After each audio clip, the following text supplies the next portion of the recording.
কসবা টিভির পক্ষ থেকে আপনাদেরকে স্বাগতম। শিরোনাম নিয়ে সাথে আছি আমি শারমিন আক্তার। জানিয়ে দিচ্ছি বিস্তারিত। আমি এই কথা বলেছি যে আমি হচ্ছি জনগণের। অনেকেই বলে যে আমি কি নির্দেশ দিই আর আমি কি নির্দেশ দিই।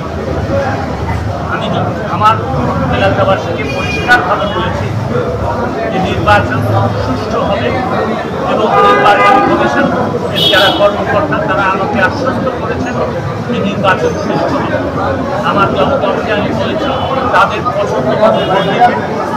আর এই কথাও আমি বলেছি যে দুইজনই আমার খুব কাছে, তারা যাকে পছন্দ করেন তাকে নির্বাচিত করলে তার সাথেই আমি কাজ করতে পারবো, আমার কোনো অসুবিধা হবে না। আরেকটা জিনিস বলেছি যে দেখেন দুজনই আওয়ামী লীগের নেতা এবং আমার আওয়ামী লীগের নেতা কর্মীদের তারা যেন গালাগালি না করে, কারণ নির্বাচনের পরের দিন আমাদের মধ্যে কোনো বিভেদ থাকবে না, আমরা একসাথে চলবো। আজকে নির্বাচন করছি সেই জন্য মার্জিত ভাষায় ভোট চেনে বলছি। এতক্ষণ ধরে কসবা টিভির সাথে থাকার জন্য আপনাদেরকে ধন্যবাদ। কসবা টিভিকে লাইক, শেয়ার এবং সাবস্ক্রাইব করে পাশে থাকুন। আল্লাহ হাফেজ।